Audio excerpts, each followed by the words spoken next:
Jollibee. In grade 4, acknowledgement of his valuable service as resource speaker, facilitator during the SPED Learning Enhancement Program 24 of Mandaluyong Cares Module Teach. Given this 19th day of June 2024 sa Project Teach Building, Barangay Addition Hills.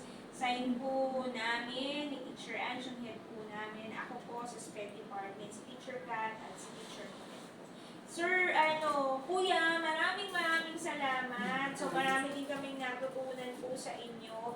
And I know sila ate din, marami din sila nakuha. At saka yung mga tawag dito, yung mga bigay kong key points kanina na sana, itong ganitong klaseng workshop na to, itong pang-printing na to, ito talaga kailangan may implement yung naka-station kayo, ganyan. Kasi para mas madaling transition nung learnings yun sa bata. Tsaka nga, yun nga, ang tinatarget kasi talaga natin is yung mastering ng bata.